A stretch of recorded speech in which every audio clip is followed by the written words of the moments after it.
Okay, everybody, welcome to another live edition of Free for All. I'm your host, Big John, and tonight we have a very special guest. I've been getting lucky. I've been catching some of the best and the brightest that both the LP and libertarians in general have to offer. And I have to tell you, my guest tonight is someone that I've had the pleasure of interviewing before, long form, but tonight we get to talk more about his current issues and the good work he's doing out in the community, putting some real practicality, real pragmatism behind his libertarianism. Everyone, please say hello to Spike Cohen. Spike, how are you doing tonight? I'm doing great, man, and I'm sorry if I was distracted there. I was just sharing the link to the video so people can tune in. But I Oh, appreciate you having me on, John. Thanks for having me on, man.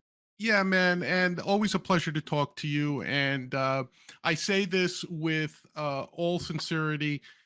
There's a couple of guys in the liberty movement that I just find personally agreeable to my personality, and people that I've had the pleasure of talking to. I count you among those people. Someone like a Larry Sharp, even a Mike Tremont and a Chase Oliver. I just Lars. A lot of the guys in the liberty movement today, I find very uh, aligned with my thinking as a libertarian, which I agree is not everybody. I mean, we have some great memes we'll share from you later, but always glad to have you on board. And for those out there watching us, if you're on YouTube, Rumble, or Facebook Live, please feel free. As you're watching this, send in some questions for Spike. We'll be taking those throughout the show. If you're on X, you can watch the show on X, but Elon has made that API to StreamYard very expensive, and we can't see your questions on X.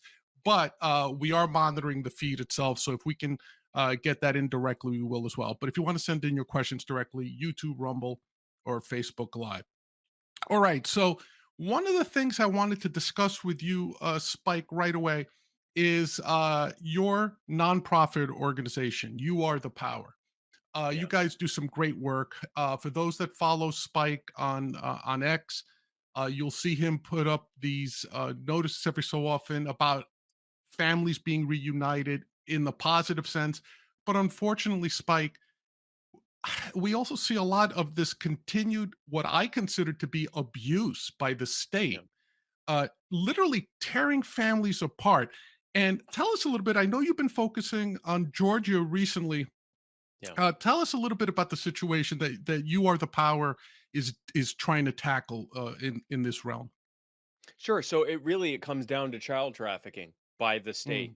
Mm, And the way we came across it is you were the power. What we do is we find people that are being abused by their local and state governments. And we organize our thousands of members across the country and we organize the public. We get the message out there. We create viral content to get the public behind understanding what's happening in this case. And then we fight until the public officials back off and do the right thing and leave whoever they're bothering alone. And more often than not, we win. And so we found out about this family, the Hernandez family, and we had heard about a similar case in Dallas, Texas last year. Call a family in Dallas that had a similar situation, but it seemed there like it was just kind of like a one-off thing that right. happened. But we found out about the Hernandez family, and basically, what happened was the Hernandez parents, their names are Matt and Tucky Hernandez. They have a daughter, Emma, and she was newly born. She was only a couple of months old, a few months old, and she was bruising and having swelling in her Mm, legs and was crying. And so they took her to the hospital, and the hospital did some blood work and did a run up, and before they got the results back, the child abuse pediatrician said, "This looks like abuse." Now, the way that should work is that officers show up, do an investigation, decide if there's enough reason to temporarily hold the child until they get the test results to see, what's going on here.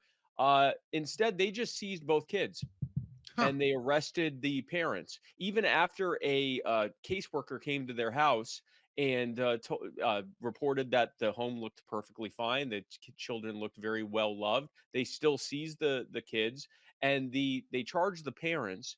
And as a condition of bail, for them to be able to get a bail bond to be able to go home and not spend indefinitely in jail, the both parents, the husband and wife, had to agree not to live with, speak with, or come within a certain number of feet of each other until the entire case was adjudicated. So they And weren't even offering supervised uh this is bad enough to begin with without any proof, but yeah, just to be clear, they weren't even, as a condition of their bail, for example, they weren't even allowed supervised time with their children, right? The condition of the bail, from what I'm hearing you say, is no contact at all, I right?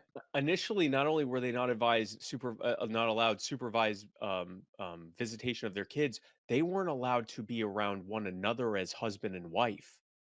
They What weren't what allowed to live together. They weren't allowed to talk to one another. wow, what And would be so oh, what's the it's to reasoning behind punish that? them. Oh, we'll get into what the reason is Oh, for okay. that. Okay. The pain is the point, and we're going to get into that. We then find out that Matt and Tucky then start fighting separately now because they're not even allowed to talk with one another. They're now forced to be estranged from one another. They're both fighting to get the medical records. And they're getting a lot of pushback on getting the medical records.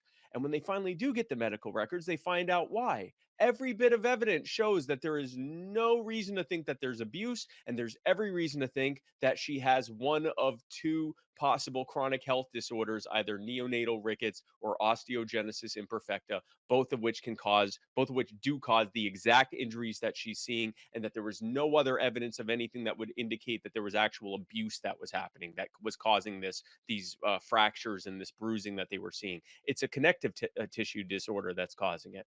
Hmm. And for some reason, not only were they not dropping the charges and saying, okay, well, it looks like this was a big misunderstanding, we're so sorry, here, the charges are dropped, here are your kids back.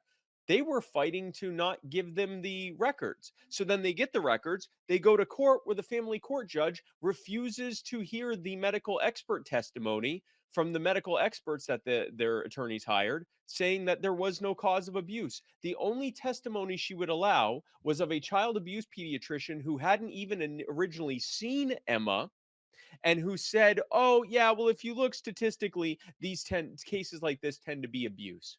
And when he was asked what the source of that statistic was, he said, you can find stuff like that on the internet. That was who the judge allowed to hear the test. That was who the judge allowed to give testimony, not the medical experts who had actually reviewed the case, the medical evidence, and said there's nothing here. Everything here shows that she has a medical condition. They continued to hold Emma and Aria. The judge had dug in her heels. The caseworkers, everyone involved, dug in their heels, and then we found out about it. And we immediately went to work to vet the cause and make sure that what we were being told was true. Our team looked at literally dozens of pages of emails and medical evidence and everything else, and it all showed that they were 100% in the right and the government was 100% in the wrong. The Division of Family and Children Services, defects, was completely in the wrong. The child abuse pediatrician and the police that were investigating, and the judge, they were all in the wrong. And we're sitting there going, why did they do this? So we put that out there, and we Right. tell the public that this has happened. The public rallies almost immediately. The judge backs off and allows more of the testimony, allows them to start having more visitation with the kids.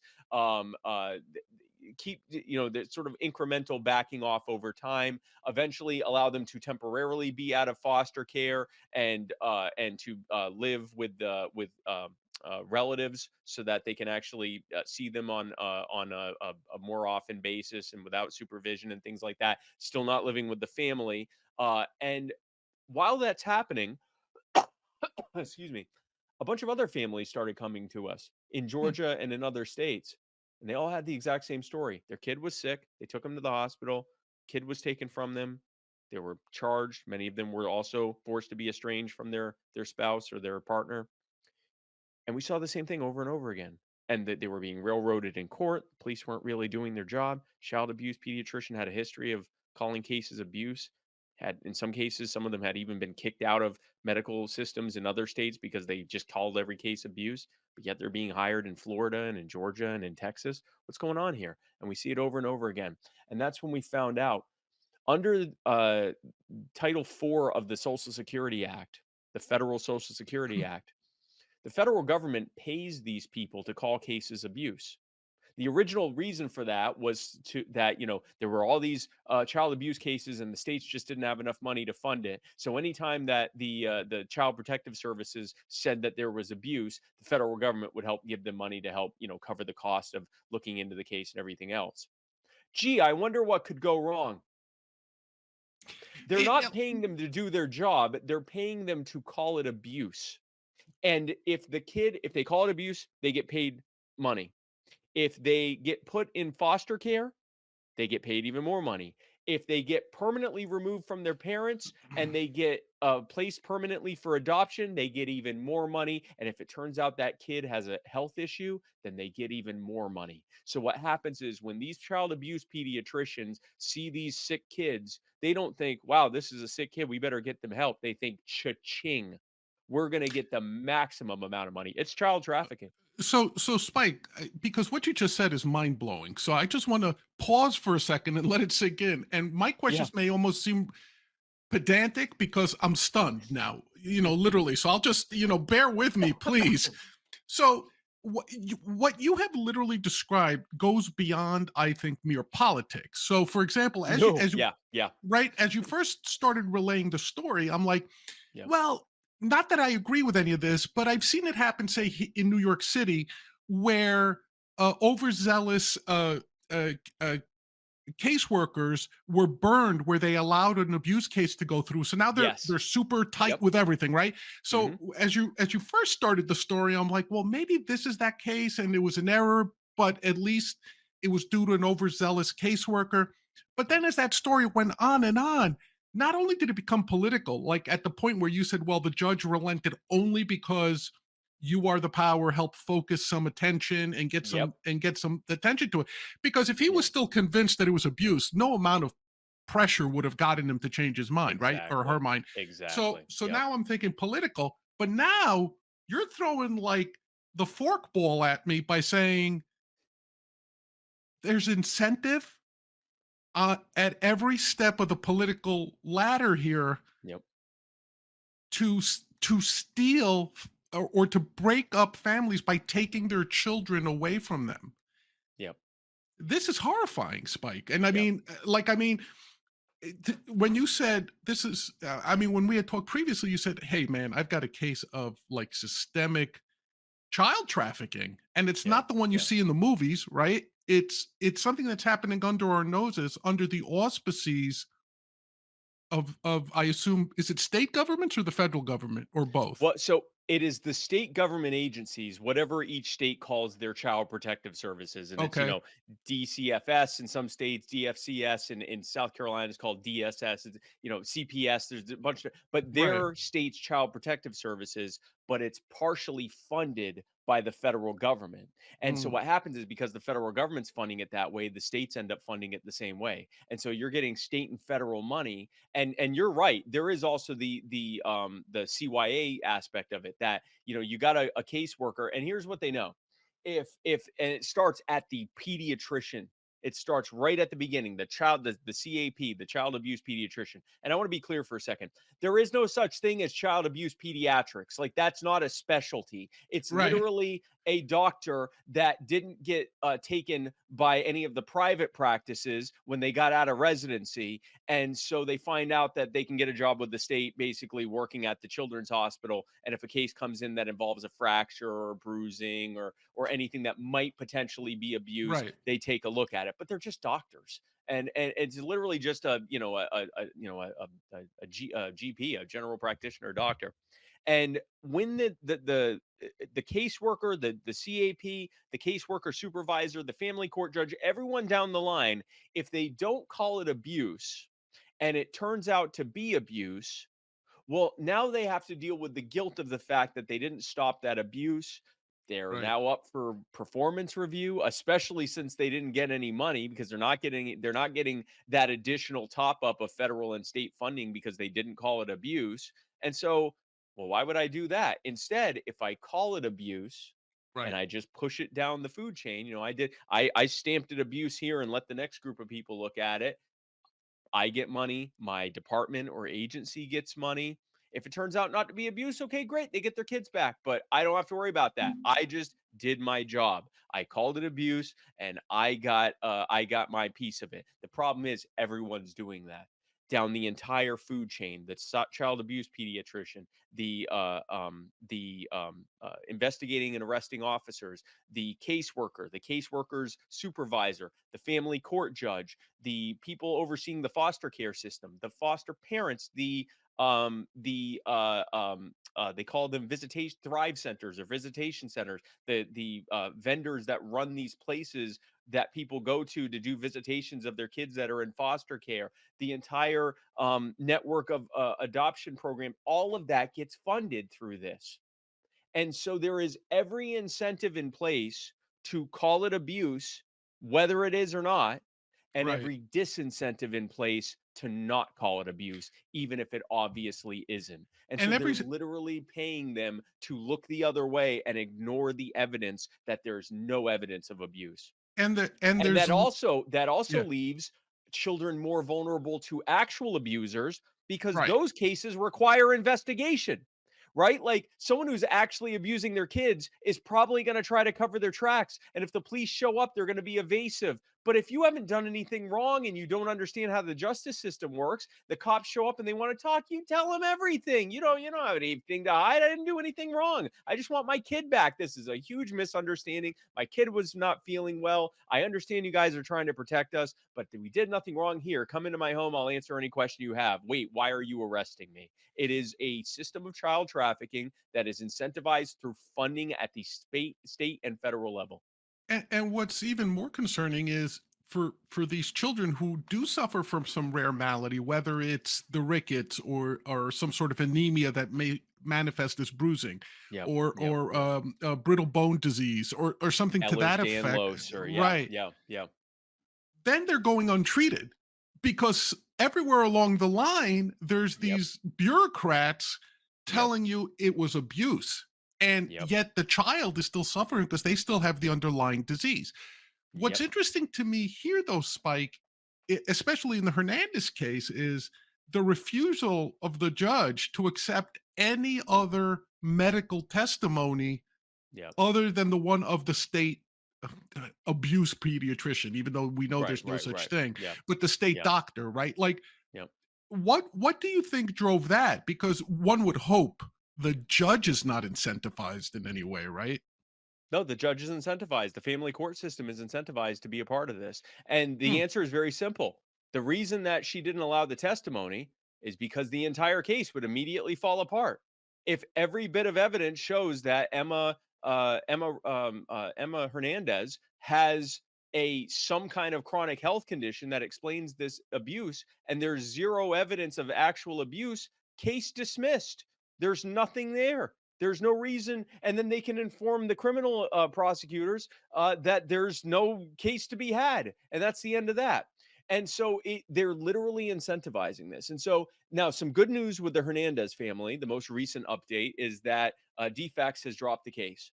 For some reason, the family court judge and DFAX, after having thousands of people angrily emailing them and text messaging them and calling them and mentioning them on social media over the past several months, ever since we found out about this, for some reason, they made a complete 180 and have decided to allow the Hernandez kids to live with family full time and be out of the foster care system. Yeah, and Now, the only I'm sorry, Spike. I just wanted to pull this up while you're talking, just to put a face, put some humanity to the story that you're describing. These are the two Hernandez kids that yeah, you are the power. Your organization tweeted this out. Um, we are one step closer now to getting the Hernandez kids reunited with Matt and Tucky for good. Thank you to yeah. everyone who has tirelessly supported this family from the beginning. You are so appreciated. And look at these two angels in this picture. And that so the youngest one is Emma, the one that they've been denying. She's finally getting care for her illness. Well, thank Um God. the older one, Aria, Emma's a child, Emma's a baby, hasn't even fully been aware of what's going on. Aria has been completely aware the whole time. Every time Aria sees her parents for visitation, she says, "Why can't I go home?" And they're not allowed to tell her. and Heartbreaking. they say they have to make up things. They have to say, oh, we're working on the house, or we're going to get you back as soon as possible. She's a little girl. For like what, a third, a quarter of her life she's been experiencing this, and she's saying, why can't I go home? She used to love dancing, and she used to love playing, and she had all these hobbies and interests, and over these last few months she's become more and more withdrawn because she doesn't understand, do my parents not want me? Why am I living with these strangers? Thankfully now she's back with actual family, at least, right? So that has Yeah. been very helpful. But like, they've watched the light go out of their toddler's eyes because Ugh, they're not she's not allowed, and she wasn't even, there was never any question whether or not she was being abused, but she right. was taken too. And the Eh, point of that, here's why they do this, John. Here's yeah. why they you said, why would they do this? Why would they Yeah. not only take your kids but also like not allow you to be with your wife? They want you to suffer because the whole time what they're telling you is, listen, if you just say you did it, yeah, you're not going to have your kids back, but this whole thing will be over. You'll get to be with your wife again. If you plead down to something, we probably won't even put you in jail. You'll have something on your record, but you'll be able to get it past you. Yeah, your kids aren't coming back, but we might allow you to have remote supervised visits with them on holidays or something. And you're young, you can have more kids. This is what people have been told. That's the way And you and turn gangsters against each other. yeah, it's It's the literally like they're literally torturing these people, turning the screws to them and saying, "Listen, if you just sign off on it, you can get back to as normal a life as possible and we'll be on our way." It's like the most horrific type of mob activity you could consider. The mob would never do this, right? When you think about this type of thing, and yet these people are doing it, and they're like sitting by the office cooler drinking coffee to try to stay awake like it's just some humdrum job, because this is how they're paid. And and I and and I'm it's a sure, horrific system. and Spike, I'm sure there must be some qualified immunity involved here where Oh, absolutely. the Yeah. Hernandezes The cannot have any sort of redress in any court, right? Well, not in civil court. Yeah, no, these Yeah. these caseworkers, if it ever comes to it, the caseworkers will absolutely claim qualified immunity. The police officers will absolutely claim qualified immunity. The judge, because she's an actual judge, can claim absolute immunity because judges and prosecutors and politicians get absolute immunity. Of course, the state gets sovereign immunity. So it's like literally, if anything happens, what will happen is that they'll sue the state, and the taxpayers, the rest of us, will pay for some kind of settlement. And part of me says, hey, you know what? These parents went through so much, they get a settlement. That's great. It's so terrible that they even had to go through it. But the other part of me saying, why should the taxpayers have to pay for this? They're taxpayers too. They're helping pay for Right. their own settlement. No, there's absolutely immunity works its way into this. So what we're at, in addition to helping these families on a case by case basis, like we're doing now, and getting the public to understand just how widespread of an issue that this is, we're also working with legislators and advocates and attorneys to craft model legislation that fixes this at its core by changing the incentive structure so that they're not getting paid to call it abuse. They're getting paid to do their job, whether it's abuse or not. It becomes a outcome neutral Right. funding system, but also to do something that should have never, it undo something that never should have happened back when it happened in the 70s. I believe the 70s was when it started. Child abuse needs to be treated like any other criminal act. There needs to be a criminal trial. That part of the case should not be handled in family court. The decision of whether or not abuse is present and the children should be taken or not should be decided in criminal court, or at the very least with a criminal court level of due process and Right. standard of evidence. Because what's happening is these family courts are operating like administrative tribunals who go, yeah, it looks to me like this is abuse. All right, take their kids. And there's no, there's no, the appeals aren't the same. The level of evidence required isn't the same. My understanding is you can't request a jury trial or anything like that. All of that needs to go back into the criminal court system where there's at least some semblance of due process and standard of evidence to be applied here.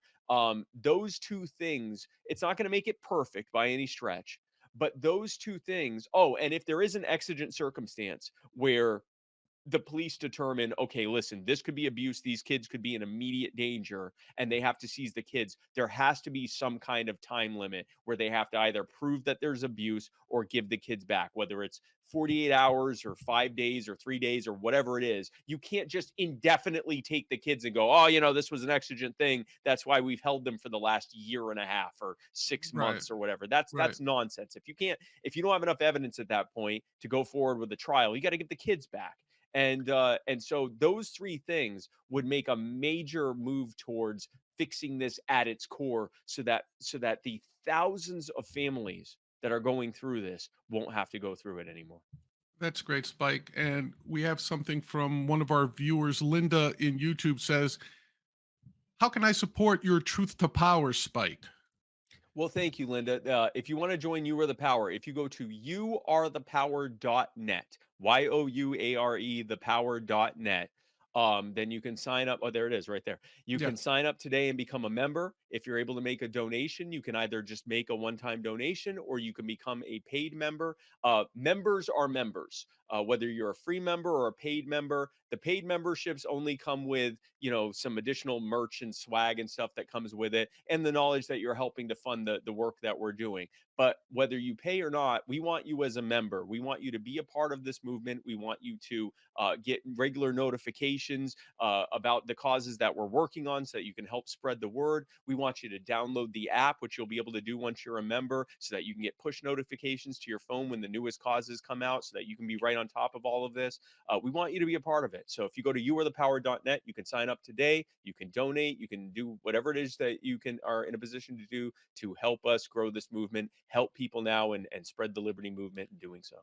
Yeah, that's great. I want to emphasize, and by the way, Spike, I still think you ought to reach out. You have your people reach out to the Interrupters, punk ska band. They have a song called "Take Back the Power."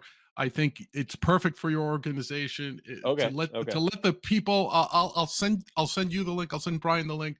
I think it's such a Perfect. natural connection, and they are a libertarian band, so hopefully Oh, good. Good. they'll be willing to let you use their song. But not to get overly political here, but I have to Yeah. ask.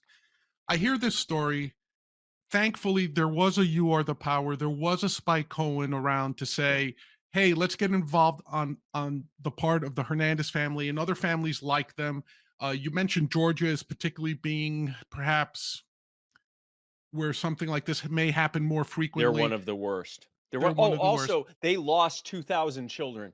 They lost since COVID, they have lost over two or roughly 2,000 minors, some of who just graduated out of the system. They turned 17, they have no idea where they are. Oh, when you say lost, you mean They don't know where literally they are. they've They lost track literally of them. lost children of all different ages. They just That have no idea. They have no clue where they are. They could be in another country, God knows doing what. They have no idea. Or they might still be in the same home. They literally have no idea where they are. They've completely lost them. Aren't I As far as we can tell, they aren't really making a serious effort to even find them. Yeah. Adam Cahoon says, "My God." Yeah, Adam, Yeah. absolutely. My God. Yeah. That's like what that should be That's everyone's how I reaction to responded. Yeah. this. Yeah. Yeah. And so Spike, when I hear something like this, it totally reinforces my libertarian thinking. Now, let me say up front, in no way am I an anarchist. Okay, I'm a minarchist. I admit my fault to you like that. Okay, and I know you and I are not aligned 100%. From the last time we talked, I think Yeah. you and I are probably hand in hand 90-95% of the time. It's just that Yeah. little bit, right? Yeah. Yeah. But in this particular case, um, I I tend to side with you because in these situations, my first instinct is always you have to really work to show me that parents are working in against the best interests of their children. It's Yeah. just my Yeah. experience. I have a child with special needs. The thought of me or my wife ever doing anything either knowingly or unknowingly against his best interests Yeah. is I can't even conceive of something like that. Yeah. Do I Yeah. Yeah. agree that there's individuals out there who unfortunately are just not looking out for their kids? Yes. But the default position should always be let's listen to the parents, in my opinion, whether it comes Yeah. to vaccination, taking care of them, looking after them, taking them to the hospital. Yeah. How do you tie this in with recent calls for the government to step in and be to quote stop child abuse when it comes to things like puberty blockers? Yeah. And that Yeah. The seems to be the gender, hot the, thing, right? The gender yeah. thing. Now, Yeah. without taking a position, because I'm not going to ask you that, and it doesn't really matter for the purposes of this question. Yeah. Let's leave aside the validity of transitioning, puberty blockers, affirmation, confirmation, whatever. Leave that aside for the moment. But the very concept that libertarians are calling for the state to become the de facto decider of whether a therapy for minors is permissible or not Yeah. ahead of the parents. Talk to me a little bit about that because help me understand. I find that, Steve, to me, the default libertarian position is you start with the parents Yeah. who Yeah. are looking out in the best interest of their minor children. Yeah. I agree Yeah. that there are real cases of abuse. And even if you and I both hate the state, if they have a function, this might be considered one of them, right? Protecting children. Right. Yeah. Protecting Yeah. children. Talk Yeah. to me about what you're hearing in general Yeah. about this movement to, hey, we got to make gender care for minors, puberty hormones, we got to make those illegal. Let's label Yeah. it Yeah. child abuse from the get go. Talk to me about that a little bit. Yeah, so this is a complex one because yes, I don't trust the state to be making that decision. The problem is that's not where it started. Where it started was in the schools, which are almost always run by the government, where they're pushing this stuff, and then it's also in the regulatory boards that are pushing this stuff, and the licensing offices that are threatening doctors who don't do this stuff with removing their licensing. So the government intervention was already happening. And so this what we're increasingly finding, the more we find out about this, we're finding two things, and I will take my position on this. We're Sure. finding the more evidence we have, the more that we're finding that the idea of using any kind of a permanent body altering treatment, including these blockers. They are not reversible. The hormone levels might return to normal once you stop using them, but the what they how they affected your body over the course of that time that you didn't have puberty or that you had more testosterone, if it's a girl Right. being transitioned to a boy or whatever, like those things are irreversible or very often permanent and irreversible as much or in some cases the exact same as a surgery would be or at a similar level. It's literally changing how your body's developing. They might as well do a surgery in some cases. So we're finding out that using that kind of treatment, when the fact is that just about every study I've seen shows that anywhere from like 85 to 90% of kids who present with gender dysphoria end up what they call desisting. They just stop at some point, usually around puberty. It's like they feel awkward and then those hormones kick in. Now they're not awkward anymore. Now they're awkward in a different way. They're, Right. Right. another, horny teenager or whatever, but like they're no longer questioning what they are. And or maybe it's when they reach, early adulthood or when they start to really like start developing their identity coming into their late adolescence, into their, mid to late teens. When it's that high of a number that end up just not having gender dysphoria anymore, the idea of giving them any kind of thing that could potentially change that to me just seems like malpractice. So right off the bat, that seems pretty obvious to me, and especially in light of now that most of these studies came out before these things were like popularly discussed on Reddit and TikTok and stuff like that. So now you've got this possible like kids trying to find their identity and saying, well, maybe I'm also, a non-binary or trans or something like that. There's just you couple that with parents that have cluster B disorders like Munchausen by proxy or histrionic personality disorder. Like there's just so many things that can go wrong here. So I will say I personally like this looks like a disaster waiting to happen or a disaster that is unfolding. And I think a lot of these kids, we're already seeing that a lot of them are starting to realize that like they were taken down a path when someone should have been saying, hey, listen, let's give this some time, figure out what it is that you think about this. We're not judging you one way or another. If you feel this way, that's fine. We're not going to tell you who and what you are, but we're not going to make any kind of permanent change. We're going to let you kind of figure this out as you go along. And then if once they're an adult, they decide this, then they can do whatever they want. It's their body at that point. They're an adult. They can make that decision. I do not believe that government's the best way to handle this. And so rather than try to focus on further weaponizing child protective services by giving them yet another thing to take kids over, right? I instead say we need to be first, before we do anything like that, we need to be looking at where the government has been actually pushing these types of things.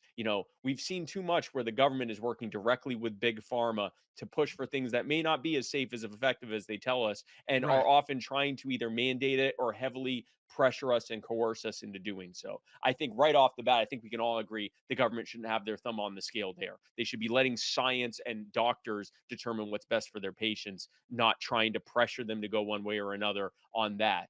Outside of that, I mean, it's one of those things where it's like, yeah, no, CPS should not be abusing, should not be, for example, we all agree child abuse is bad, but they shouldn't Yeah. be taking kids from innocent parents who didn't abuse them, right? So, in the same token, if if this is abuse, and if there is a role for the state, if the state exists, right? Like, if we don't live in minarchy or anarchy, we live in a Right. government that assumes authority over these types of things. If we Right. have the government that's supposed to be doing it, their role is to protect people, including children. And then this would be one of the things that they would be protecting against. But we need to be making very, very clear that that there needs to be a heavy level of due process.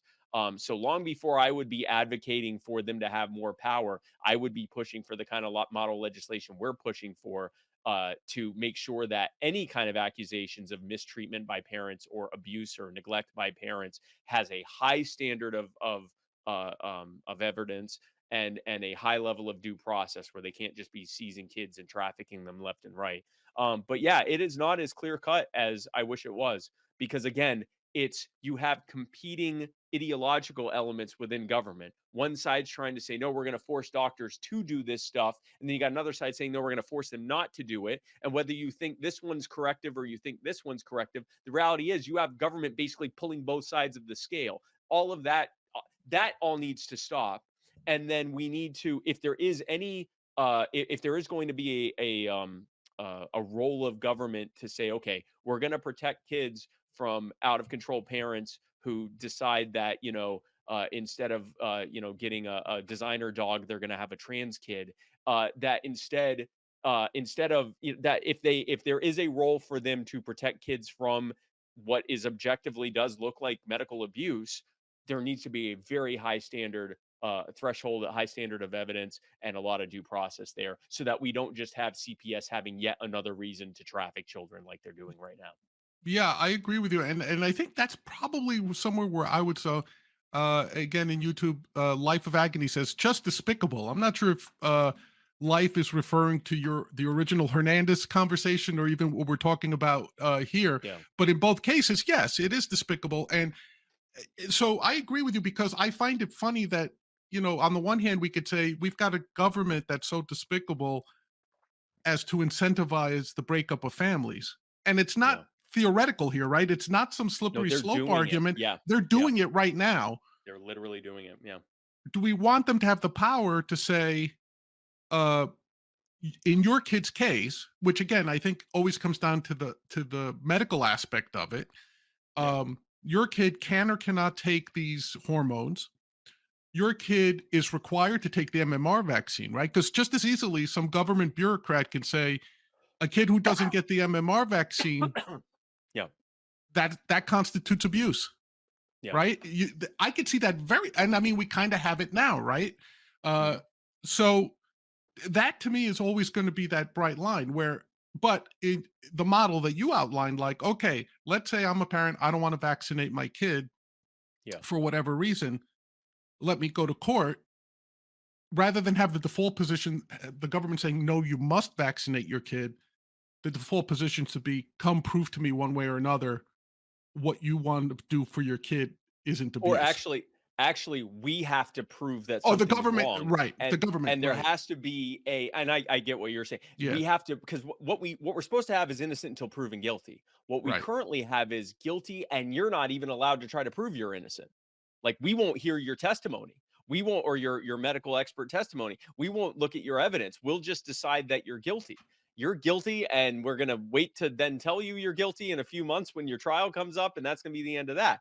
Yeah, So we definitely, that's why, and I've told people this. I've said, listen, I absolutely believe that for the vast majority of these cases, at the very least, the idea of giving these irreversible treatments to these kids, the vast majority of whom are not even going to, think about gender dysphoria in a few more years, is a terrible, terrible way of doing this. And we should absolutely be looking at where government has been either incentivizing, coercing, or outright forcing doctors and providers to be doing this stuff. Before we start getting the government involved in enforcing on the other end of saying, no, we're not going to let you do this, you're not going to have my support on that until there's a lot of more due process in place than there is right now. Because I'm watching every day yeah, how, again, no one watching this thinks it's okay to hit a kid or to break a kid's leg, right? Like, everyone says that's wrong, right, but I am watching how that protecting kids against abuse, like outright undebated abuse, is right, being used to take innocent kids or sick kids, kids with chronic illnesses, from innocent parents. And so, long before you're going to get me on board with giving them even more enforcement ability, they need to have they need to remove any kind of payment structure that's based on outcomes. It needs to be based on work they did, not whether or not it was considered abuse. It needs to just be, right. we're not paying you to decide either way. We're paying you just to do your job and work through these cases, however many cases you have. A, uh, B, removing the perverse incentive structure that's in place, that pay, or no, I guess that's A, and B, reintroducing the due process, so that, like, there actually has to be a high standard of evidence, whether that means bringing it back into the criminal court system or just requiring the family courts to use that same standard of evidence that they would in a criminal court case. And then once you do that, then I'm on board with if the state's job, if we're saying the state's job is to protect kids and that this is abuse, I'm on board with them having that ability. But they got to show first that they're not just using this as the newest reason to traffic even more kids. Yeah, and like you said, if you tug on that thread a little bit more, it unwinds all the way back to the position of Yeah. government doing social engineering Yes. through the public schools. And yes, I agree with say. So you and I are perfectly aligned on this part, at least. Yeah. Like, Yeah. Yeah. get rid of the state education, get rid of the state schools, get rid of all of that. That addresses a lot of these issues. Um, and then also, but use to the greatest extent possible, you leave those decisions for minors up to their parents. I mean, you're going to find exceptions where there's no parents or there's runaways or there's orphans or something, right? But I'm Yeah. saying, like, the vast majority of the cases should be covered by the parents.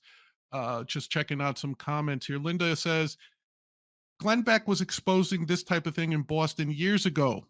A hospital forcefully taking a child. Yeah. Have Medical you two kidnapping. ever talked? Uniting against this sounds like a good idea. So I'm assuming Linda's saying, have you ever talked with Glenn Begg about possibly teaming up with him or teaming up with the conservatives on this particular issue to try to avoid these issues with kids being families being torn apart over some perverse incentives? Yeah, so I haven't talked directly with Glenn. I've done some writing and op-eds and stuff before for the Blaze, but I've never Mhm. talked directly with Glenn. Short answer is I would love to. I would love to sit down with Glenn and anyone else on the Blaze to talk about how this medical kidnapping thing, it's been a touchy subject, because as soon Right. as people hear children protective services, medical kidnapping, we kind of, I mean, I'll tell you, when I first heard these cases, my initial default was, are we sure that this is what we're Right. being told? Are we sure, like, this, maybe there's some context missing? Maybe they were being kind of neglectful. Maybe they weren't quite as good as parents. Maybe the government went too far, but they're literally just taking kids from parents that have done absolutely nothing wrong. I saw the evidence for myself. And then Uh, now to see it, it's now I realize it's a widespread thing, well, but it's it's a been hard pattern to now. push. It's It's a a pattern, pattern. and you Yeah. realize why. Because there's this disbelief of like, but they wouldn't do this. But then you realize they're getting paid to do it. And Right. I mean, I've talked to people who have been fighting this fight for 20, 25 years, and they're so thrilled we're involved because they said we're finally seeing some movement. And I said it's because we're not tied directly to just this. We just look for abuse by government, and then we fight against it. And once we found this, we're like, this is as abusive of a government as we can think of. Stealing your kids and you did nothing wrong. That's as abusive and horrific as it gets. There are people that would say, you know what? Execute me. Take my home, put me in jail for 10 years. Don't take my children from my Right. wife. Don't Right. tell me that I can't ever talk to my wife again. I'd rather go to jail for 5 years or 10 years and know that my kids are safe at home with my wife. And when I get out, I can go back to them. This Yeah. is the worst punishment you could do for a parent. Yeah, it's just and like you said, this is so unbelievable that when I started seeing you and You Are the Power tweet out this stuff, I was like, my initial reaction was, okay, maybe it's some CYA bureaucrat. Like I told you, Yeah, I yeah, yeah. really thought that was my default way. It was my mind trying to make sense of what seems to be Yep. literally an evil sort of situation, and I'm like, okay, Yep. there's got to be. I refuse to believe people are this evil on a Yeah. large scale. But like to hear you, it's just it's mind boggling to me. And folks, That go. that was my assumption too. When Yeah, I first heard it, I'm like, this is just out of control bureaucrats or, really ignorant doctors. And then the more we heard about it, it's like, oh, they're getting as soon as I heard about the Title IV of Social Security Act, it clicked for all of us. We're mm, like, oh, they're getting paid to do this. And you realize like it's for the most base reason of all. It's to make money. And if it's it a destroys a family in the process, oh well, got to break some eggs. It's horrific. that's insanity. And again, to everybody out there, please go check out youarethepower.net. If you're a libertarian, if you're just a decent human being and you want to see abusive government held accountable and more importantly to curb these abusive activities, please go to youarethepower.net. Spike and his team, they're doing fantastic work. They're doing the Lord's work. You should really go check them out. Consider making a donation. Help out youarethepower.net. Okay. Spike, I saw a meme. Let me pop it up here. I loved it. It's a meme from you and it says, organizing libertarians is like herding butterflies that are on meth. Yeah, And you're also on meth. correct. Everyone's Everyone on is that. on meth. Yeah, Yeah. yeah. This to me was I had to LOL on that one, Spike. And to that point, let me just ask you about libertarianism and libertarian party, because the two are not necessarily the same thing, as we Right, know. right, right. And let's just talk a little bit, because there's a lot of things going on. I want to throw out some of the things that I'm seeing now. The Libertarian National Convention, there was a lot Yeah. of controversy. I mean, as far as controversy amongst libertarians being above the normal drama, right? uh uh and it had to do with the invitation of non-libertarians as guest speakers Yeah. to address libertarians at the convention. Donald Trump, RFK Jr., Vivek Ramaswamy, Thomas Massey, although Massey seemed to me to be a natural fit, of course, even though he's a And that was Republican. literally he was just doing like a little victory lap through our Right. convention after he submitted the end the Fen bill. I if anyone had a problem with that, I he wasn't even there really hawking anything. He was Yeah. literally just there to be like, yeah, I just introduced end the Fen. We're all like, yay, end the Fen. Like that to me was harmless. I didn't even see Right. any controversy there. And obviously Ron Paul coming to speak, that was a Oh yeah. natural fit as well, right? So Yeah. Yeah. and Mass, even though he's a Republican, I kind of view him like Amash. They may have run as Republicans just like Ron Paul did, but at heart, I think most of us libertarians would They're consider them, libertarians. they're They're libertarians, right? libertarians. Yeah. Yeah. Now, you had, I thought, to my mind, you had a great speech at the convention. You had 15 minutes. I loved your speech because it was basically um, saying out loud what I had been writing, what I had been tweeting about, what I had been doing shows on, and my concerns with some of the things going on. So let me Amazing. just play the first clip I have of your. If we run a candidate for president who is openly hostile to libertarianism, we might qualify for the debates. And millions of Americans, and not to mention many other millions around the world, will get exposed to libertarianism from the first time from someone who's openly hostile to libertarianism. Oh, but hear me out. Not only that, we might even get 5%, giving us major party status and ensuring that in every single election cycle, we will be pressured to run another anti-liberty candidate to maintain our status, Brilliant. thereby becoming an active detriment to the liberty movement. Brilliant. And all we have to do to get this incredible deal is demonstrate to the American voter and to ourselves that we are worse than what we seek to replace. Let's be very clear about something. Republicans and Democrats usually hold out to actually win before they sell out. If we are willing to sell out our principles and run someone who is hostile to our ideas for the Okay, so that little excerpt there spoke to me a lot because I heard a lot leading up. There's the usual libertarians, trying to herd those meth addicted butterflies that you referenced in the meme. Like we all, the old joke, if you have, 4 libertarians in a room, you have 4 different opinions of that the other 3 are not real libertarians, right? That seems yes. par for the course, right? Yeah. But when you look beyond that, this was a real sticking point. There were some that said, hey, any publicity is good publicity. And when the RFK caravan comes to town, when the Donald Trump caravan comes to town, that's good. People are watching libertarians. My point from the beginning was, no, they're watching Donald Trump's idea of libertarianism. They're watching RFK's idea of libertarianism. So if your goal was to spread libertarianism, are you doing that with these guys? Or are you just giving them more? And honestly, I'll be upfront. I thought the Donald Trump libertarian swag was a bridge too far. You know what I mean? That they were like selling the on the merchandise website. they were selling. Yeah, that was a bit much. So when you did that speech, just to finish it off, literally, I wasn't at the convention. I was watching it live stream, and out loud, you could hear me just saying, "Brilliant, brilliant." Love Spike for what he just said.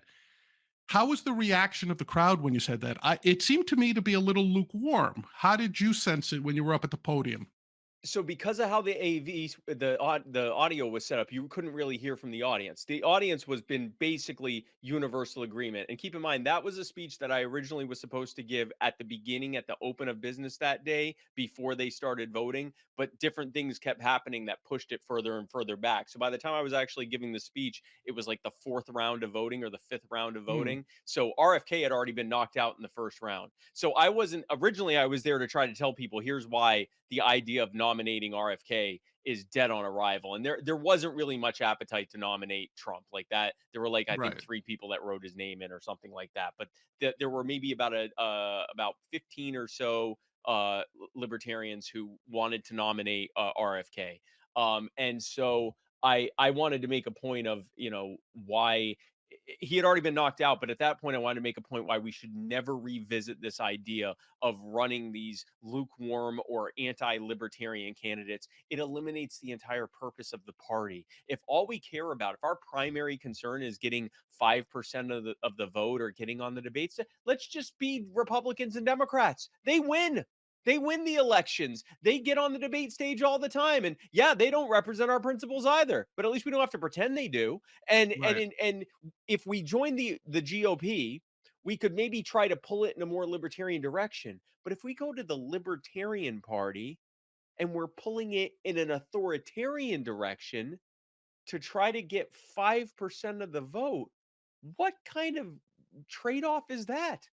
We're actually becoming a detriment to the greater brand of libertarianism. Because yes, you're correct. The Libertarian Party is not in and of itself libertarianism. But to most people, if they hear libertarian, if they think anything, they think, yeah, oh yeah, the Libertarian Party. And if the Libertarian Party's become the party of RFK Jr., who, let's be very clear, is openly hostile to ideas like decentralization of power and privatization of property. Earlier on in that speech, I talked about the fact that he has said that one of the sure signs of civilizational collapse is when government power is decentralized and government run property is privatized. That's what we want. It He's is saying that we will create collapse. He's not a fellow traveler who gets it wrong on a right. few things. He is someone who is openly hostile about our ideas, who gets it right about a few things. Now, I was with that I was said, I was sorry, before you continue, because that's a great point yeah, that I go. wanted to sort of expand on. Do you feel that a lot of this, like support for an RFK, support for a Vivek, support for a Trump, what do you think that is? Is it A, some sort of weird infiltration? I'll just put that in quotes and leave that to you. Or do you think it's a No, lot yeah. of one issue libertarians, like people who say, oh, that guy was against vaccine mandates.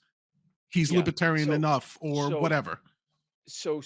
there's maybe a couple of infiltrators, and I don't really want to call them that. They're libertarians who think that that's our best way forward. There might be a couple who are there in bad faith, but I don't think they're a significant number. And yeah, there are some single issue people who are like, yeah, he's good about the vaccine mandates, or Trump's good about taxes, or Trump promised he'd free Ross or whatever. But honestly, I think it's the bigger thing is a desire for relevance, a Mm, frustration with the fact that we might get 3%. More than likely, it's going to be more like 1 or 2%.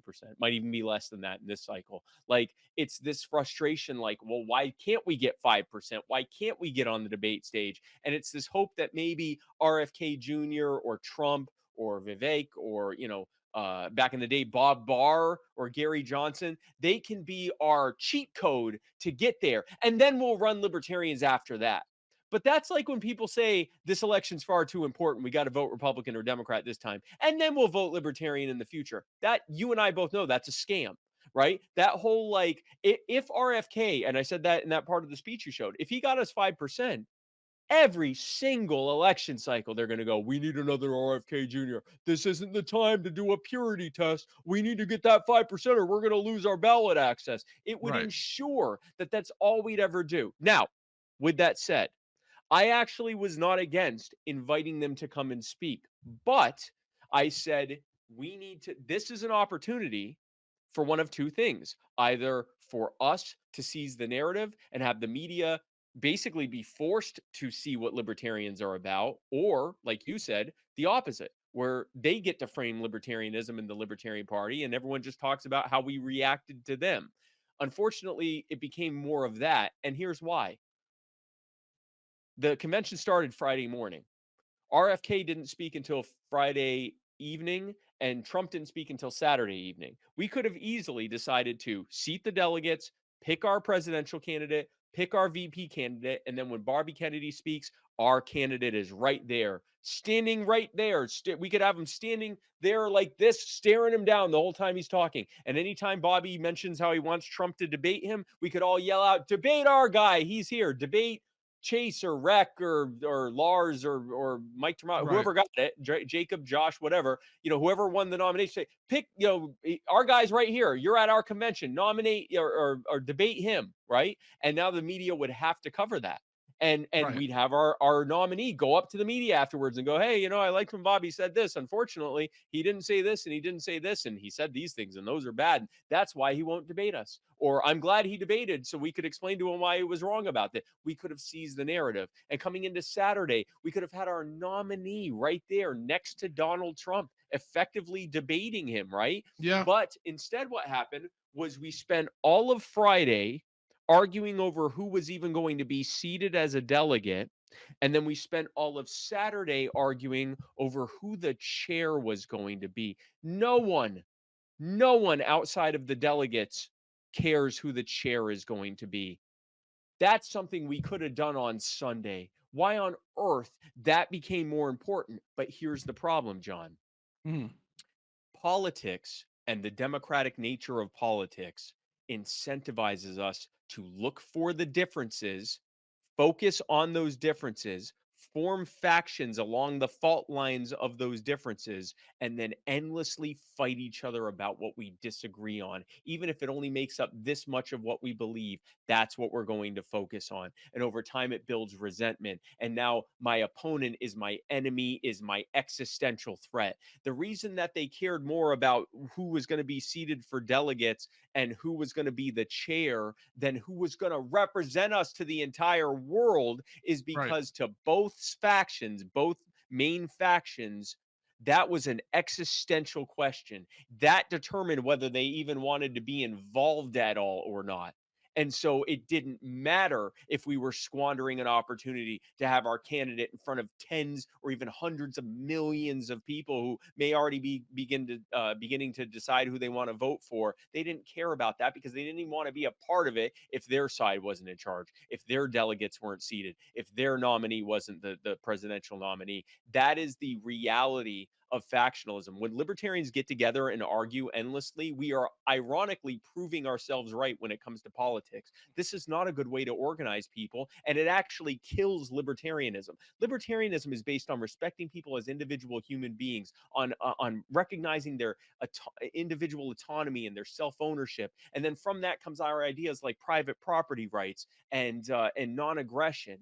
Right. What the political process does and what democracy does is it encourages us to do the opposite of that. It encourages us to collectivize ourselves, to collectivize those we disagree with, to create fault lines upon which we will fight endlessly, and to never stop fighting each other because someone has to lose. No one actually has to win, but someone has to lose. And that's what we saw at that convention. I walked away from that convention increasingly skeptical that libertarians are going to effectively be able to use the political process to spread liberty, because structurally, the political process necessitates anti-liberty action.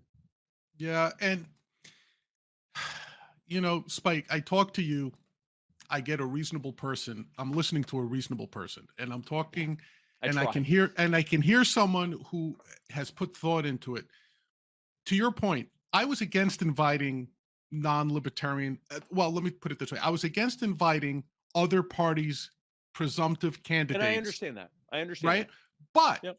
had you told me our candidate would have been selected and ready to be there, as you said, either debating or heckling, if that's the word you want to use. Yeah, standing them down. Yeah. Then you know what? I may not have agreed with it, but I would have understood it, and I would have applauded that, and I would have said, "Hey, let's try something new." But just the mere let's get the two guys who are anti-Biden down to the convention, to me seemed like it didn't register for me. And like I said, I was glad to see you say what you said for that reason. And so now there were 7, and I have to tell you, I've never been a delegate to a libertarian convention, or any convention, as a matter of fact. And the style that we select our candidates brings to mind some 1850s convention hall with people in top hats basically punching each other, the caucusing and everything. So I found that entertaining and interesting. And when we get to the 7th round, we're now left with 2 choices. Just after all the backroom dealings and maneuverings, we're left with, the 6th round, we're left with Chase and Rec and Noda, because Noda is always an option. Noda is always an option. You can always bylaws. write in someone, and you can always vote none of the above. Yeah. Right. Now, having spoken to both of those gentlemen, I found them both reasonable. Like, my preference probably was Chase, just as a personal speech there. But had Rec come out, I would have been okay. He's our candidate, right? Why do you think there were so many people in that 7th round? Because Chase, running against Noda in that 7th round, he only got 60% of the vote. Was that a protest vote? Was that an anti-Chase vote? What is your sort of feeling about that sort of result? It was a combination of anti-Chase vote and truly none of the above. Like, the people that were voting none of the above when there were still like 8 other candidates up there or whatever. I think what ended up happening, and I'm now guessing on others' behalves. If you had asked in 2021 or 22 for people to say, if you said, who would you like our next nominee to be? It's very likely that the top 4 people would have been Dave Smith, Larry Sharp, Justin Amash, and me. And if you would ask people to pick their top 4 candidates, most people would have had at least 2 or 3 of those 4 people as their top 4 picks. Now, we all had various reasons why we didn't run. Justin has decided he's going to run in the primary and run for The U.S. Senate. Senate, which I Yep. actually think is a good idea for him. Dave decided that his family was in was I guess a young enough family where he has young kids, one of them with a health issue, and he just felt like it was better for him to stay there. Right. He put family first. Totally understand that. Larry, Super, kind of super similar upset. thing where he's like, I've ran for governor twice. It puts a lot on you. I'm not going to do that. I didn't run because you were the power needs me right now. It's growing by leaps and bounds. The only thing that could cause it to topple is if I go and get distracted by something else. And at a time when my team, a great team that I have, is still learning my mission and vision on a granular level, Right. that could be what could cause it to either fall apart or even just stumble out of the gate Right. and not meet its goals, and then I have to come back and kind of repatch it, help repatch it together. And it wasn't the right time for me either. And so then what ended up happening was sort of this like, okay, well, now who are we choosing from? And so that's where, and I'm not taking anything away from the people who ran. I mean, Chase has run, he's been to like 40 something states since in fact, I think he's been to all 50 states. He's been hasn't to he? all Yeah. 50. Yeah, he's been to all 50. He's been to Yeah. all 50 states running for the nomination. That's probably unheard of. I don't think that's ever happened before. Lars has put in significant amounts of time and his Right. money and his resources, and is still doing so, for ballot access and things like that. Rhett came in and ran hard as soon as he started running. He was one of the last people to come in, but he's Right. been running hard ever since he came in. Josh was going around the country. Mike Termott was going around the country. Jacob was going around. Everyone was going out there and like really, working hard, but none of them were that first. Maybe Chase for some, but most of them weren't really like who people were initially picking from. So I think there was just a certain level. I mean, I can tell you when I was at the convention, I had a lot of people come to me and say, if you jump in, you're my guy. And I kept saying, listen, I appreciate that, but you were the power needs me right now. I'm not against 2028. I'm interested in 28 as long as the party doesn't rip itself to shreds in the meantime. I'm not committing to it, but I'm interested in it. But you got to pick from who we have, and especially for the anti-Chase people or the Mises people, when Rhett got knocked out. And it became Chase versus Noda. A lot of them were like, listen, if it's not Spike or Dave or someone like that jumping in, I'll vote Noda. And I was literally telling people, listen, I'm not telling you how to vote. I'm just telling you, if you vote Noda, you're not going to have a presidential candidate unless you can find someone else to do it. It's not going to be me. And so I had like the heads of different caucuses and factions coming up to me and saying, come on, can you do it? And I said, my answer is the same. I knew Yeah. that this was a risk that we might end up notaing everyone, and I'm not going to run. If I were going to, and I certainly wouldn't run like this. If I were going to run, it Right. wouldn't be last minute. Okay, fine, I guess I'll do it. Hey, who wants to make my logo? Like, I mean, I'm not going to do, like, at 1:30 in the morning on Monday Right. morning. Like, that's not how we're doing this. Like, if I'm going Right. to run, I'm going to run and do it professionally. I'm not going to go, oh God, okay, I guess so.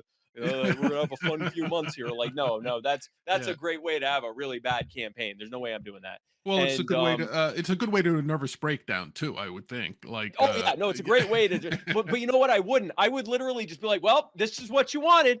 And I don't know what we're doing, but neither do you. So, great job, everyone. Like, I just wouldn't do it. I wouldn't do it because there's right. no game plan. I have no strategy in place. I'm not even doing it. I already had gone in there deciding I'm not doing it. So that's Right. not how this works. This is not a movie. This is an actual thing that someone then has to do and raise millions of dollars and go do a 50 state campaign. I'm not doing that. So Right. I'm not doing that without a game plan and a team in place. But so I think that was the dynamic of what happened there. And I Yeah. think it was a combination of people who just, if it was going to be Chase, they didn't want it. And that would have happened if Rec had won. There would have been people who have been like, if it's the Mises candidate, I'm voting Noda. And I think it was some people that had been voting Noda from the beginning. Noda had a decent showing from ballot one. So I think it was a Yeah. lot of that. Yeah, there were some I think in the high teens always. Noda was floating in the Yeah. high teens, low 20s. Yeah. Yeah, and it was just that last round where it really the possibility of not having a presidential candidate became very real at that point. Um, okay, looking at the comments here, there's W. Del Pilar is saying he has two questions for this person, but let me Sure. put this up. Let me put the first one up. Spike, my belief is leadership and the party must support their candidate. Hmm. Where do you stand, and what should or could be done for state parties? And he references Colorado and Montana, Yeah. not supporting Chase, and I guess that trailed off a little bit. So I guess the gist of the question is, oh, Yeah. where do you stand on leadership uh, not doing anything for state affiliates who have chosen not to ballot the ticket that was nominated? Yeah, so the national leadership needs to support the candidate. I think they actually have a fiduciary responsibility to do, like, they have a contractual obligation, and I think a legal one as well to do that. I believe, and I'm not going to pretend I'm a legal expert. So if there's some kind of legal or fiduciary Right, right, responsibility, ignore what I'm saying. But from an ethical standpoint, I believe that the leadership of the state affiliates should do what most closely reflects the wishes of the delegates and members of their state affiliate. I'm not going to pretend to know what that is for Colorado or Montana, or I heard there right. was one other one as well, that are threatening or saying that they're not going to do it. If that's what the delegates want, if their state delegates are saying we don't want this ticket, we don't support this ticket, we want to vote to, not have them on the ballot, to have someone else's name or whatever, that's I would prefer that those decisions be made at the state level, for those state affiliates, because we are essentially a in the same way that the country is supposed to be a confederation of semi-autonomous nation states. Our party's supposed to be a confederation of 50 semi-autonomous state affiliates, and then the local affiliates under that. So I would prefer that they do what most closely reflects the wishes of the bulk of their delegates. So if their delegates are saying, hey, we want Chase on the ballot, whether or not we picked him, that's who our candidate is, then they should do that. If they're saying no, I I don't want that, then they should do that. Again, if there's like a legal responsibility or something that could threaten the existence of the party that I'm not aware of, then obviously I would defer to that. But Right, right. absent anything like that, it should reflect the wishes of that state leader, that state membership.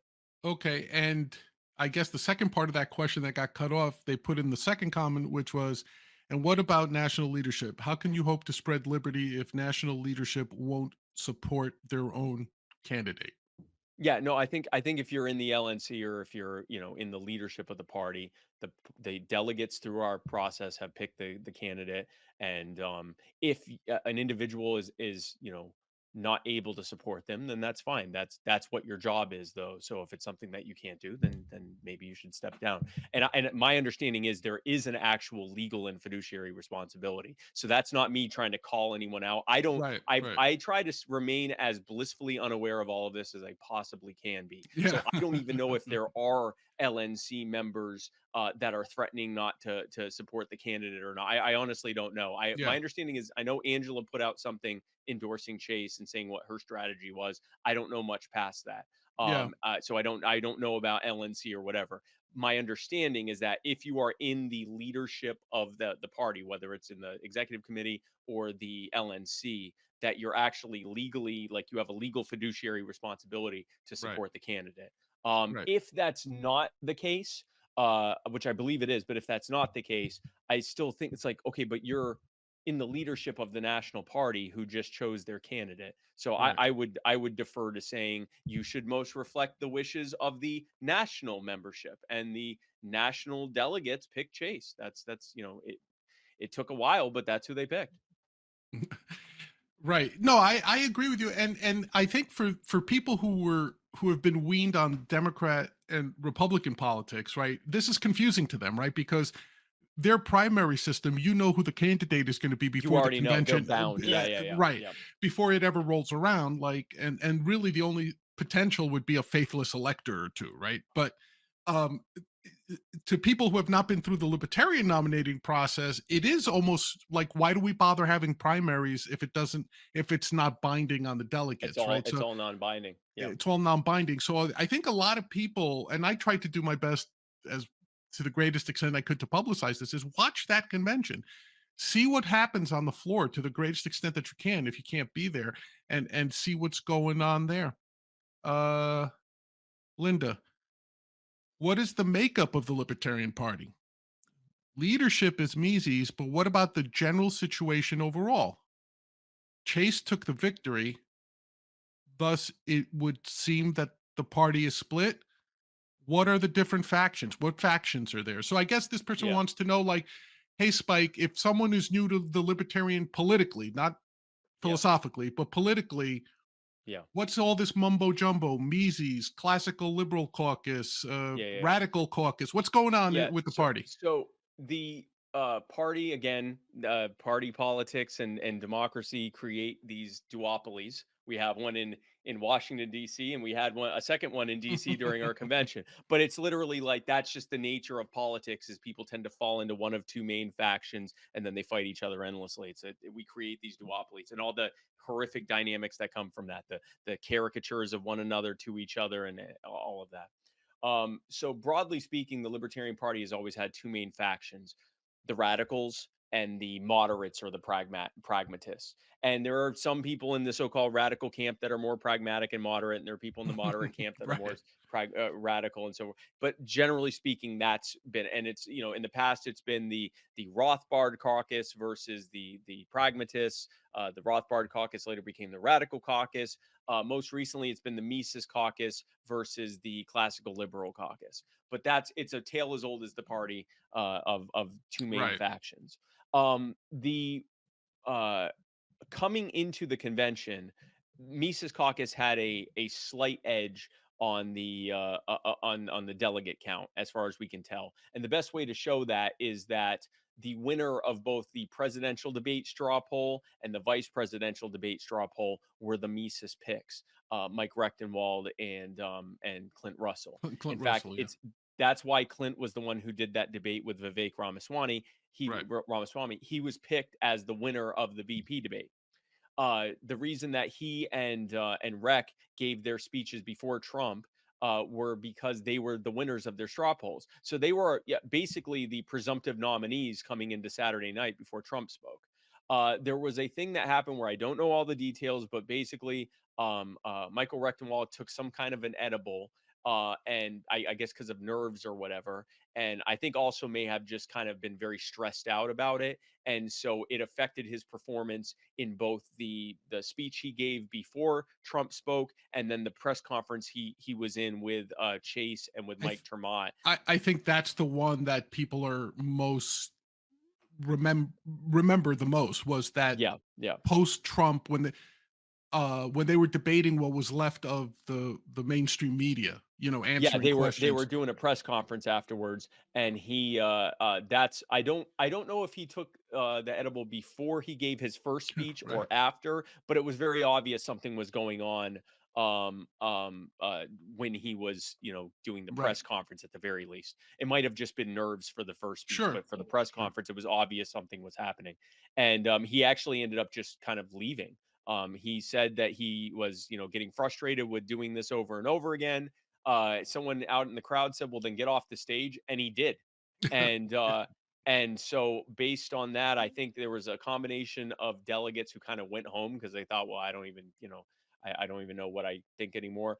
Delegates who decided to vote NODA instead of REC, and delegates who decided to vote for Lars or Jacob or Chase or one of the other candidates, and it led to REC getting second place. And in our convention, until someone gets 50% plus one or more, until someone gets a majority, we just keep going. And so it came down to Chase and Noda.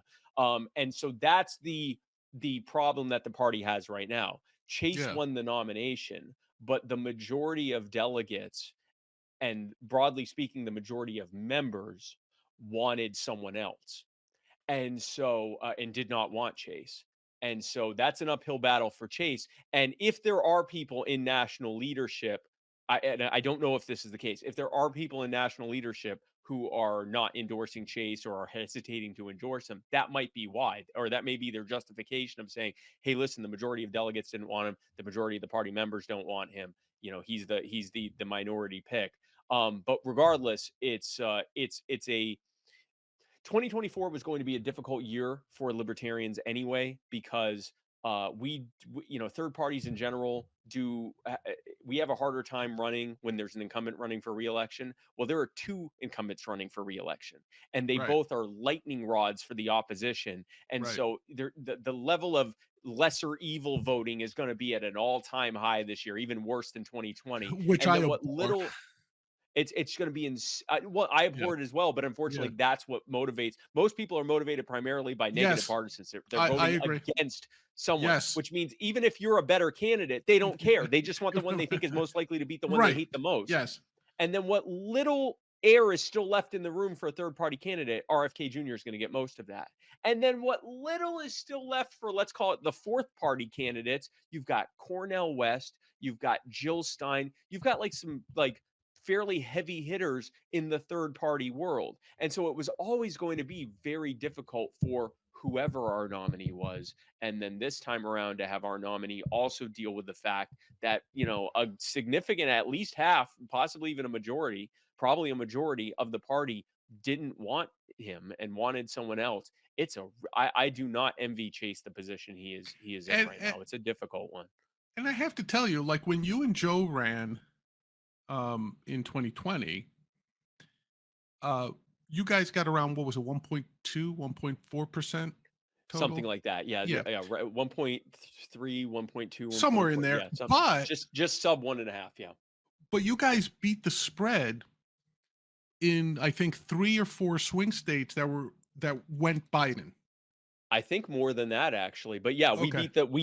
beat the spread in quite a few states. Yeah. Yeah. And do you think that contributes to what, to me, I'm not going to put words in your mouth, what to me appears to be that politically the Libertarian Party in 2024 is the anti-Joe Biden party? That is why Trump came to our convention.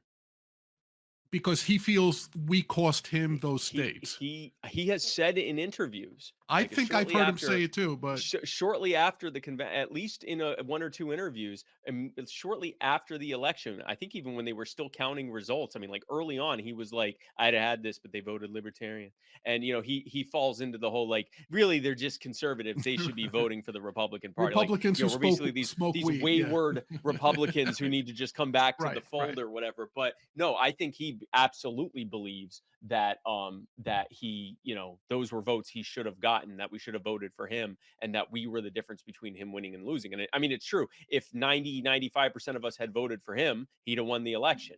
And I mean, it would have had to be a pretty high number, but yeah, if almost all of us had voted for him instead, he would have won the election. So I do think that that's part of the dynamic. I think there's just a lot of other factors at play. And again, I left this convention and people have gotten frustrated that I haven't, gotten behind the campaign, and other people on the other side are frustrated that I haven't gotten behind attacking the campaign Right. or attacking the party. And I said to both of them the same thing. I did a space about a week to the day after we picked our nominee, and I said, I am increasingly skeptical that party politics and electoral politics has any real use in spreading the liberty movement, precisely because it incentivizes us to engage in anti-libertarian activity that encourages collectivization and fighting and creating division and creating conflict, instead of trying to look at each other as individuals, look for our common threads, and not aggress upon each other and not fight each other, and instead look for our own way, whether it's together or separately. And I really am just, I really have very little interest right now in even engaging in the political stuff, especially when I then turn around and I do stuff with You Are the Power, and we're reuniting families. We're Yes. helping people that are having their homes stolen from them. We're helping people that are having their businesses seized from them. We're helping people who, were wrongfully arrested and assaulted by police, and then they tried not to release the body cam footage. And we're doing all of that. And at no point do I have a significant number of people show up and go, "You're just trying to hurt Trump," or "You're just trying to hurt Biden," or "You're just trying to hurt this city council member," or whatever. Just about every single person who hears it says, "How can I help?" It's as unifying a thing as I have ever been involved in on this wide of a scale. And so to me, it's, I have this one thing I do that is frustrating, and I show up and everyone's cheering for me, and then they go right back to fighting each other. And it's like, well, that sucks. And then I have this other thing where we're all on the same side. And anyone in the public who hears about it is like, that's terrible. What can I do to help? Wow, you're doing this all the time. I want to be a part of it. It's like this unifying movement that people are coming out of the woodwork to support. And I get to meet people who come up to me and hug me, and they're crying and thanking me and our organization for reuniting their family. They felt like they were lost. They thought they were going to lose everything. They felt hopeless, and we came seemingly out of nowhere and we're like angels to them. And to me, it's like, why would I do anything but this? Right. Why would I use my time and resources on efforts to spread liberty that are anything but this unifying and healing and useful and creating of a blueprint of actually achieving wins? Why would I do anything else? And that's where I am right now. And you know what? I have to say, if I was in your position, out there helping people, I would probably end up, I'm not a political creature to begin with. Right. I don't see myself getting involved in local politics. I never have any interest in it. Uh, but I think were I in the position you're in, where you're like, hey, we made a difference. Even if the Hernandez case is, if it were your one and only victory, Yeah. that alone I think would make it worth it, right? That you That would make reunited all a of this family. worth it. Literally just helping that one family would make everything we've done for the last 2 years worth it. But we've I helped so many. We've helped, like, in just the last 2 years, we've helped around 100 or so people with stories like this. And we're just getting started. It is, anytime that I start to like look at the state of things in the world and go, man, things, it's such an uphill battle. And I don't know if we'll ever get where we're trying to go. And maybe so much of this tree that I'm watering is, shade I'll never enjoy or whatever. Like, maybe this thing will grow long after I'm gone or whatever. And there's something rewarding even in that, building that legacy. But man, anytime that I talk with one of these people that we've helped and or hear how, we're that much closer to winning on one of these issues, it just brings me back all the energy I need. Yeah. It is as draining, and there is a reward there as well, but as draining as the party politics can be, and as divisive and as incentivizing of conflict within our own movement as that is, this is the opposite of all of that. It is rewarding, it is fulfilling, it brings people Right. together. We have people that are in the LP fighting each other, but they're in You Are the Power working together. That's Figure that out. crazy. Yeah, it's crazy. I've got a silly question to ask you, which I Sure. usually do on my biographical show, right? But just Okay. because in interviewing people for this show, I've noticed something, and it's just interesting to me. So I'll ask it to you, totally Sure. out of left field. Hmm. When you talk to libertarians, maybe even not politically, but when you talk to libertarians, I've noticed that we tend to fall into camps into who got us inspired to either investigate or become part of the liberty movement, right? So, like Yeah. for me, and for a lot of people, say my generation, it might have been Milton Friedman, right? Like Yeah. we saw Milton Friedman on Donahue, or we saw him on Yes. PBS, and wow, this guy's blowing my mind, and blah blah blah, right? Yeah. Now Yeah. he's not an Austrian economist; he's from the Chicago school. I get it. Then there's, of course, the people who came in via Ron Paul. Yeah. When you talk to people of a certain generation, then you might hear people, I tell this to people, and some some haters are just like, you're out of your mind, but it's tangible. There are people who said the person who got me exposed to libertarianism was Gary Johnson, and there's Yeah. this whole segment of current libertarians that credit Gary for their Yep. entree into the movement. Yep. And of Yep. course, then you've got the more intellectual types that might say Rothbard or some derivation of Ayn Rand and Yep. Mises and things like that, right? Nieces and yeah. Yep. Yep. As you interact with libertarians of all stripes, both politically and functionally through You Are the Power, how would you say that breaks down in your travels? Like if you were to say, like, and I know I'm not asking for a mathematical accuracy, but do you feel that most of today's libertarians are Ron Paul acolytes? Like that makes up the overwhelming majority? Yeah. Are there old farts like me that still would hold on to the Friedmans and the whatevers of the world, as opposed to, or is it like intellectuals? Like I interviewed Walter Block Yeah. a couple of weeks ago, and I was like, wow, this guy is totally reasonable. We bonded so much as being like fellow New York City guys growing up in the Yeah, yeah, city yeah, and things yeah, like that. But yeah, yeah, politically, we're like this far apart, right? He's yeah, an yeah, yeah, ANCAP and I'm not. So yeah. how would you say all that jumble works? And the reason I ask is because I think, like I said, you and I think we would never have an argument. If we were to sit down and come up with a policy paper, I doubt we would have more than one or two crosswords to say to each other on policy, right? But Yeah, why is yeah. it that I can't? Is it how people do you think got entered into libertarianism that may be causing some of this like tribalism right now within I libertarianism I within the party? I think the tribalism is a direct necessary function of the democratic element of it. Mm, It is because think about it. Within you are the power.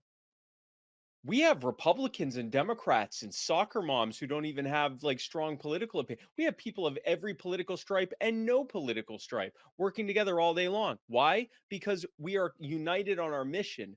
I run the organization. I've put a team in place who I've delegated responsibilities to. At no point is anyone running for anything. There is no competition for who gets to be this or be that. You can either work together or you can work separately. There doesn't have to be a affiliate chapter, whatever. We have organizers in the state and regional level, but they're all right, people we've appointed. And if you want to work outside of that and still keep with what we're doing, fine, do it off label. I don't care. Like, all of our best practices and everything are open source. We're giving right. free training to everyone who's involved. Do whatever you want. We don't do the factionalism. So I think the factional part of that is a necessary component of the conflict machine that is the democratic process. It creates conflict, it incentivizes conflict, and it actually destroys libertarian ethos in doing so. It forces us to look at each other as abstractions and caricatures and collectives instead of as individual human beings. It forces us to do everything we hate. So to answer your question as to like the breakdown of I've heard it all. I've heard people, and there is definitely an age component. Like the older Mhm. someone is, the more I'm kind of the youngest.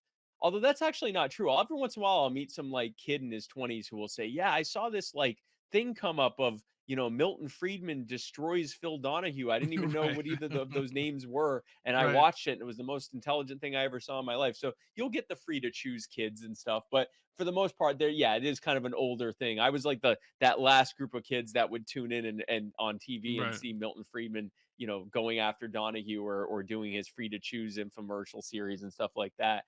But so yeah, the older people are, the more likely they are stuff to say like Ayn Rand, Milton Friedman, Gary Nolan.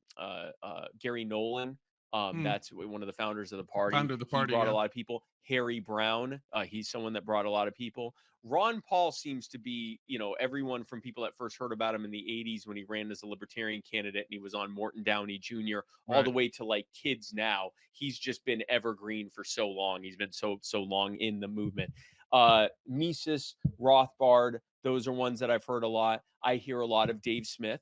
I hear a Mm. lot of Michael Malice and Tom Woods and people like that. The crazy thing in the last couple of years has been having people say it was me.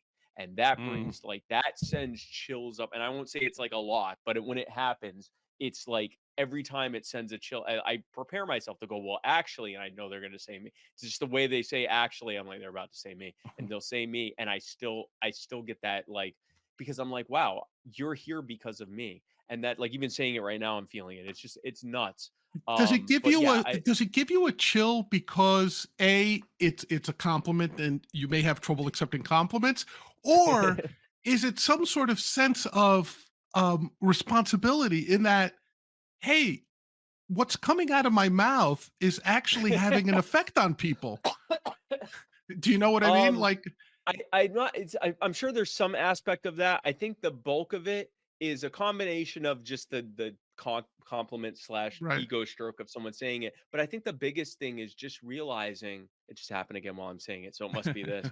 Realizing that this person's life trajectory changed because of like something they saw when I was on Kennedy. or a clip on YouTube or something someone shared on Twitter or on social media, or a comment I did on the ATF social media page and they started following me after that. And it's like, wow, you're literally standing here right now instead of doing whatever you would have otherwise been doing. And you're now thinking all these things instead of whatever you would have been thinking otherwise because of something I said or did. And so, yeah, I guess there is a responsibility aspect. But honestly, I have a very zen approach to, like, when people are like, does this feel like a burden or response? No, because I'm literally just telling the truth as best I can and doing as best as I can out here. I have no control over what other people do. I only have control over what I do. And if I focus on what I'm doing, then the rest should fall into place as best as it's going to be from anything I do. So I don't really let that, I'm very zen when it comes to that. I'm very like, however this plays out, as long as I focused on being as true to myself and as good at what I'm doing as possible, then the rest of it should play out. If it doesn't, that's going to be because of factors that are out of my control and I can't do anything about it. But I think the chill I get is mostly just realizing this person's life trajectory changed in a significant way because of me. And then I start thinking Crazy. of the stuff I've done. And maybe it's a lack of ability to take compliment, because I think of like the dumb memes I put up and stuff. And I'm like, this is what people are following. Like, I'm just out here having fun. But so yeah, so I mean, I hear all sorts of names. And I'm not sure I could even give you percentage breakdowns. I'd say if there was one that was the most, it would probably be Ron Paul. Ron Paul. Yeah. But I've heard it all. I've heard Gary Johnson. I've heard Ayn Rand. I've heard Austin Peterson, the guy who was the second place pick in 2016, who then went on and started he has a radio show. He has a radio show in St. Louis, I think. Yeah. Yeah, in St. Louis. I've heard him, a lot of Dave Smith. I've heard all sorts of different names. I've heard people who came to libertarianism because of their progressive college professor who was blasting libertarians, and even the bad faith straw man caricature that professor was creating sounded like it made more sense than anything the professor was saying. And so, like, I've heard it all. I've literally heard everything. But yeah, if I had to pick like the biggest single name I hear, it's Ron Paul. It's probably Ron Paul. I would agree with that. Yeah. Well, Spike, this has been a fascinating conversation. I'm so glad you could join us. I really enjoyed our talk, as I always do. I think you're a great guest. Everyone out there, let me put up the source.